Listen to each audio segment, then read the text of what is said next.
sebuah proses yang kakak banggakan, yang pastinya akan menjadi pelajaran hidup. Kalau misalnya gagal sekali, Jangan itu menyerah. jangan menyerah, benar. Coba lagi. Karena kalau kata orang itu kesuksesan yang tertunda ya. Iya. Jadi selama kita ada usaha, ada doa, kalau itu buat kita pasti buat kita. Jadi itu jawaban tadi ya. Prosesnya apa sih Kak yang kakak banggain? Itu proses gagal terus coba lagi, ternyata alhamdulillahnya dapat.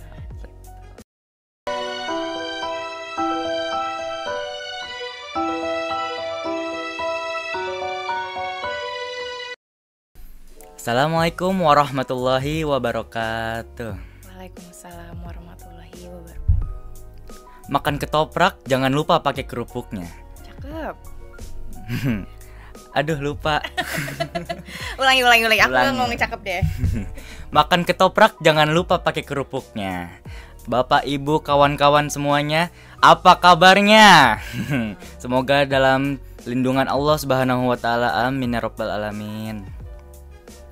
Pada hari ini, Jumat 25 Agustus 2023, bersama saya Bintang Ramadan Hadiansyah yang akan memandu jalannya sesi diskusi. Bersama Kak Allegra Putri Kartika, Master of Business. Kak Allegra ini mempunyai pengalaman pendidikan di luar negeri loh. Yes. Yang diawali dengan pendidikan di Columbia International College, Hamilton, Kanada. Kemudian lanjut ke York University, Toronto, Kanada, School of Business and Management, ITB, Indonesia. University College London, UCL, London, Inggris. Wow, kebayang kan serunya belajar dan kuliah di luar negeri? Langsung saja nih kita ngobrol-ngobrol bersama Kak Allegra. Baik Bintang, thank you for the introduction. Yes, my pleasure. Pertanyaan pertama nih Kak, Boleh. apa sih perbedaan pendidikan di luar negeri sama di Indonesia? Perbedaan di luar negeri dan Indonesia. Nah, kan tadi Bintang udah listin ya, kakak mulai di luar negeri itu sebenarnya Columbia International College itu SMA Bintang. Jadi kelas 9 lebih muda ya dari Bintang, umur 14-15 tahun kakak udah keluar negeri, udah merasakan ke SMA. Jadi mungkin kakak bisa ngasih pandangan SMA di luar negeri sama SMA di sini kali ya. Nanti Bintang bisa iyain atau enggak gimana sih di Indonesia gitu. Misalkan di sini Bintang belajar berapa pelajaran? 12 ya kurang lebih. 12 terus Senin sampai Jumat harus ke sekolah jam 6 kayak tadi ya. Jam setengah 7. Jam 7.15 harus udah ada di sekolah sih. Jam 7 berarti dari rumah jam 6. 6.30, 6.45an. Nah kalau sedangkan di SMA di Kanada, kakak baru bisa bilang kan di Kanada ya, itu kakak cuma belajar satu semester 4 mata pelajaran doang. 4 mata doang. pelajaran. Mungkin itu salah satu bedanya 4 doang. Jadi bahasa Inggris harus, matematika harus, duanya ini kalau kakak udah kelas 11-12 bisa milih. Jadi kelas 11 itu udah penjurusan sesuai dengan minat kita mau ke kuliah nanti. Misalkan Bintang mau ke mana nih? Nah, kira-kira kuliah nanti minatnya ambil jurusan apa sih? Udah kebayang belum? Belum sih. Misalkan bisnis, kayak kakak dulu bisnis, berarti kakak banyak-banyak ambil accounting, economics, marketing. Kakak nggak ambil fisika, biology. Bisa juga ambil misalkan kayak Bintang nih, masih belum tahu kak, masih mau explore dulu di SMA-nya gitu ya. Nanti Bintang ambil aja biology juga karena Bintang mungkin suka, dan mungkin Bintang mau explore arts, drama, itu juga bisa gitu. Jadi mengurangi potensi kita salah jurusan nanti di kuliah gitu, karena kita udah explore di mulai dari kelas 11. Itu salah satu perbedaannya SMA di sini sama di luar negeri. Terus yang kedua, kita harus giving back to the community. Maksudnya kita harus volunteer. Jadi syarat lulusnya kalau di Kanada ini kita harus volunteer. Jadi ada jam-jamnya, misalkan 30 jam, 40 jam selama SMA harus volunteer. Jadi nggak akademik bimbel juga nggak Bintang?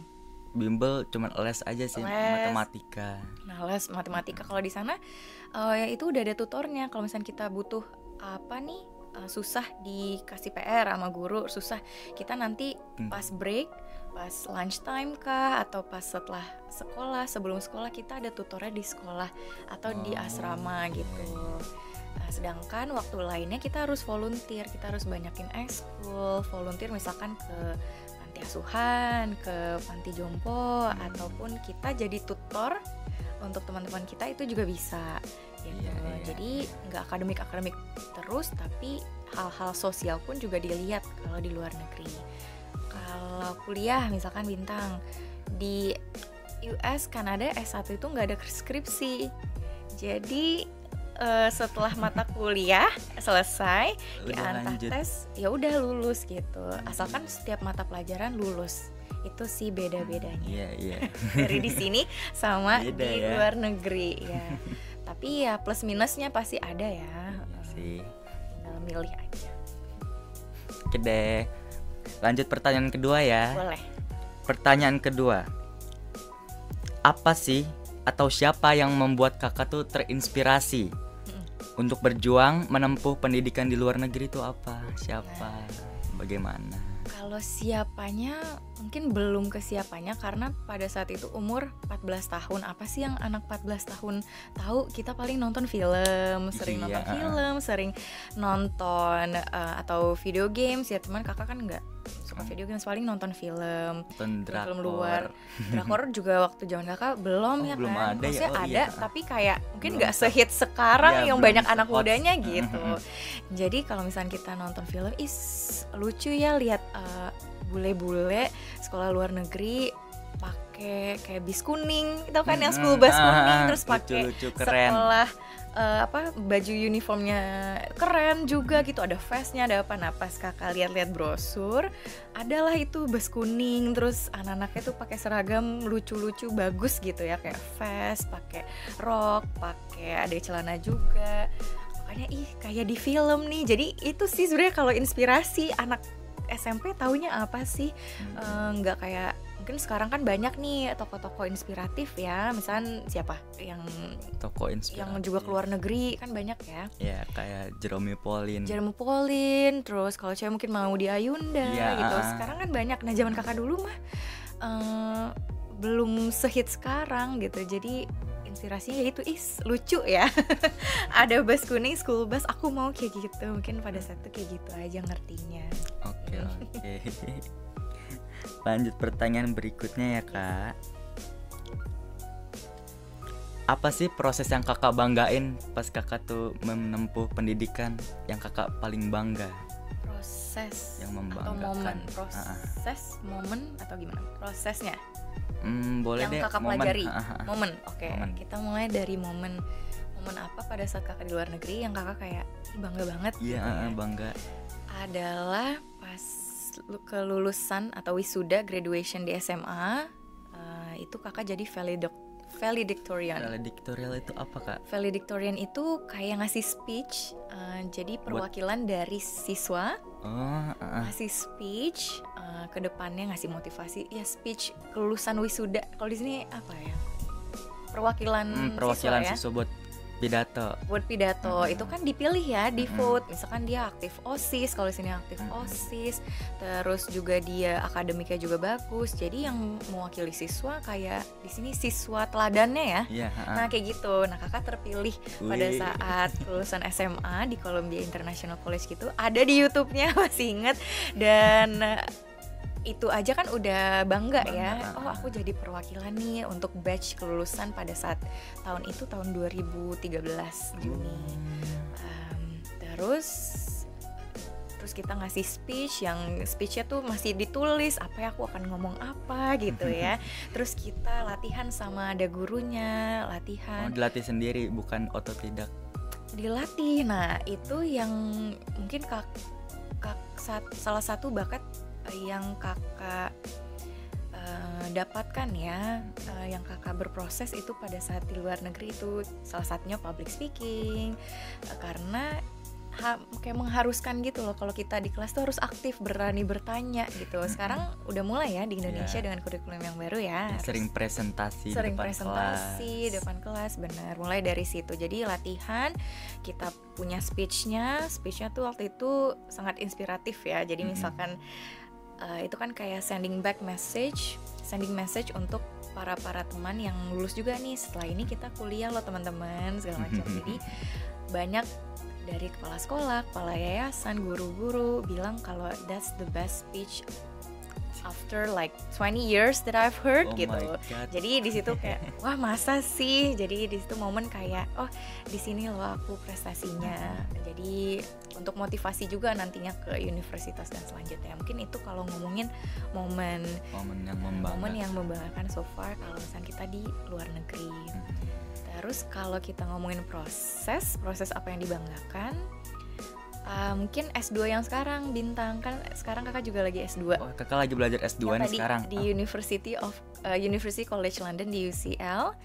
Prosesnya itu adalah kakak mendapatkan beasiswa dari pemerintah UK. Jadi namanya Chevening Scholarship. Pernah dengar gak? Chevening. Belum pernah dengar. Mungkin nanti soalnya dia untuk S2 doang, jadi mungkin Bintang akan lebih familiar pas saat udah S1 gitu. Nah kalau misalnya mau ke UK ada namanya Chevening Scholarship. Nah ini prosesnya ya kan kita tahu nggak mudah ya Bintang, untuk masuk ke kuliah di dalam negeri aja juga prosesnya banyak, usaha doa pasti. Nah ini ceritanya pada saat COVID lagi gitu kan prosesnya, COVID juga. Jadi kakak mau coba deh ke UK gitu dengan Chevening Scholarship ini. Pertama gagal, terus akhirnya coba lagi yang kedua ternyata dapet gitu. Nah jadi itu kan sebuah proses ya, sebuah proses yang kakak banggakan, yang pastinya akan menjadi pelajaran hidup. Kalau misalnya gagal sekali, jangan menyerah. Jangan menyerah, benar. Coba lagi karena kalau kata orang itu kesuksesan yang tertunda ya. Jadi selama kita ada usaha, ada doa, kalau itu buat kita pasti buat kita. Jadi itu jawaban tadi ya. Prosesnya apa sih Kak yang kakak banggain? Itu proses gagal terus coba lagi, ternyata alhamdulillahnya dapet. Ya. Oke, lanjut pertanyaan berikutnya Kak. Kita bahas apa lagi? Apa ya? Pilih dulu. Gimana sih sistem pembelajaran di luar negeri?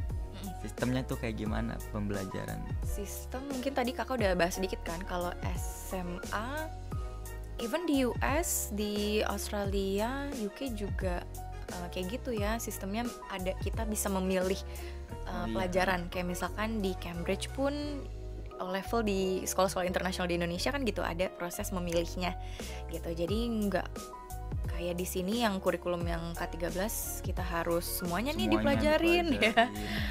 Nah kalau di luar itu kita ada nih, kita bisa memilih gitu. Terus apalagi tadi kakak udah bahas tentang yang kalau di Kanada harus volunteer juga, giving back to the community. Terus S1 kalau di US Kanada nggak ada skripsi. Kalau di Aussie UK karena dia kebanyakan S1 tergantung jurusan, S1-nya di sana itu 3 tahun, ada sih kayak skripsi, cuman dalam bentuk tesis pun beda di Indonesia dan di luar itu. Kalau di sini mungkin menurut kakak lebih banyak materinya ya? lebih banyak menurut kakak. Kalau di sana nggak sebanyak itu, tapi tetap ada final projectnya itu ada. Lagi ya, terus di sana itu udah mulai nih kayak ada kampus Merdeka kan sekarang. Kampus Merdeka tuh di kuliah, jadi lebih banyak kesempatan. Selain kita belajar ngampus di sekolah, kita bisa exchange ke luar negeri. Kita juga exchange ke luar negeri. Exchange tuh kayak studi banding, jadi 1 semester kita tukeran ke London, iya. 1 semesternya kita dibuat ke luar negeri, nanti balik lagi tetap ke kampus asalnya, misalnya ke ITB atau ke UI itu ada. Atau sekarang ada double degree, jadi bisa dapat lulusan dari Indonesia, bisa dapat lulusan dari luar negeri. Di situ udah banyak di Indonesia. Terus juga kesempatan magang juga ada ya kan. Magang itu kayak internship, kayak kita bekerja misalkan 1 semester dipakai untuk bekerja di perusahaan mana gitu ya. Itu dapat kredit, dapat mata kuliahnya tuh ada gitu, magang. Di luar negeri tuh banyak opportunities, selain belajar tuh kita harus ngapain aja Bintang gitu. Dan di Indonesia alhamdulillahnya udah mulai nih ke arah sana. Mungkin dibilang telat pun telat, cuman daripada enggak gitu ya. Daripada enggak Jadi, lebih baik telat daripada tidak sama sekali. Iya, jadi mungkin nanti Bintang ke kuliah lebih banyak lagi opportunities ya untuk Bintang. Jadi nggak sekolah-sekolah kuliah aja, karena kan selain kita dapetin ilmu di kampus, harus dapetin dari luar ya, untuk biar lebih relate nanti kita lulus gitu. Oke. Ya. Oke deh. Apalagi ya pertanyaannya? Lagi yang Bintang mau tahu. Kakak kalau ada waktu luang biasanya ngapain sih? Waktu luang. Kakak tuh suka nonton pasti ya lah, suka Netflix ya kan, HBO gitu-gitu. Tapi kakak paling suka tuh kayak dokumenter, film-film dokumenter, film sejarah gitu, kayak seru aja ya. Gitu. Terus sama of course I like to read book juga. Nah, baca bukunya juga kakak tuh sukanya yang bukan fiksi, yang non fiction, yang sejarah lah, pokoknya yang beneran gitu. Atau kalaupun cerita fiksi itu tuh based on true stories gitu sukanya. Iya. Apalagi ya, what I like to do, suka jalan-jalan sih. Iya itu mas, siapa suka jalan-jalan, refreshing ya kan. Karena dengan jalan-jalan pun kita kan juga jadi lebih, oh ternyata kayak gini ya di tempat ini. Even kita keluar kota juga pasti ada sesuatu yang baru yang kita bisa pelajarin ya Bintang ya. Nah itu lebih kakak bisa dapetin pas sekarang di London, kan deket tuh ke negara Eropa, ke negara-negara Eropa gitu ya. Atau even di UK-nya jalan-jalan, lihat kita belajar sejarahnya apa di tempat itu, atau makanannya kayak gimana, orangnya kayak gimana. Nah itu kan lebih membuka wawasan kita ya. Tapi kalau misalkan nggak jalan-jalan, kita buka wawasan ya dengan tadi I like to watch, I like to read. Oke. Kalau Bintang sebenarnya ngapain? Itu sih, baca buku. Baca bukunya suka yang mana? Novel sih. Novel ya. Kakak juga suka novel, tapi itu kalau suka yang lebih suka yang based on true stories ya nggak sih? Iya. Apalagi yang kalau tentang suka kayak thriller gitu nggak? Thriller. Kayak detectives, suka nggak? Aku belum pernah baca sih kalau thriller gitu. Soalnya ada misterinya gitu, kayak apa ada sih? Ada plot twistnya gitu. Ada plot twist ya, iya. Oke deh. Kayaknya udah sih tadi. Kayaknya itu pertanyaan terakhir. Oke. Pertanyaan terakhir dari saya. Teman-teman yang menonton podcast ini, semoga mendapatkan inspirasi ya, dan dapat mengambil manfaatnya. Semoga teman-teman semua dapat mengambil manfaat dari kami, dari sesi berdiskusi bersama Kak Allegra. Mungkin sekian dari saya Bintang Ramadan dan Kak Allegra Putri Kartika. Mungkin satu nih Bintang, kakak lupa. Mungkin ada teman-teman Bintang atau bahkan Bintang yang pingin juga ada tadi banyak kan, tadi kakak ada sesi ya sharing sama kelas 10, 11, 12 juga, dan banyak kelas 12 yang udah tahu nih mau ke universitas mana, atau bahkan ada kelas 11 tadi yang mau ke luar negeri gitu ya. Kakak ada program, ini program bahasa Inggris, pelatihan bahasa Inggris gratis. Gratis. Untuk kelas ya untuk kalian ya, jadi itu gratis untuk teman-teman semuanya, bisa langsung daftar, nanti mungkin bisa ditaruh barcode atau linknya di sini ya. Itu untuk upskill juga untuk kita, karena itu untuk bekal nanti ya, mau kita universitas, mau kita kerja, apalagi zaman sekarang ya kan, zamannya globalization, kita bisa di rumah aja bisa ngasilin duit ya kan, bisa remote work zaman sekarang gitu kan. Ternyata worknya ini ada di negara mana gitu, ini sekarang yang kakak juga alami gitu. Kakak bisa dari rumah, terus juga teman-teman coworkers kakak, teman-teman kerja kakak itu dari India, dari London, dari Afrika, dari New York. Tapi kan kita berarti bahasanya bahasa Inggris gitu ya. Even kita mau nge-YouTube banyak film atau buku banyak yang berbahasa Inggris. Kadang kalau kita baca buku yang ditranslate kayak beda ya nggak sih? Beda makna, beda aja feelnya gitu. Jadi ini untuk teman-teman SMA IT Nurul Fajri bisa nanti daftar ke pelatihan bahasa Inggris gratis dari Kak Allegra. Aku juga nanti mau ikutan daftar. Iya. Harus daftar Bintang. Oke Kak, terima kasih ya untuk kedatangannya. Sama-sama Bintang, sukses juga studinya. Terima kasih juga ya sama IT Nurul Fajri yang sudah mengundang kakak ke sini. Seneng banget nih bisa main-main ke sini soalnya baru pertama kali ke SMA terus diajak podcast ini, keren banget ada studionya Bintang. So, thank you so much. Oke, kita tutup aja acara kali ini. See you in the next podcast. Wassalamualaikum warahmatullahi wabarakatuh. Waalaikumsalam warahmatullahi wabarakatuh.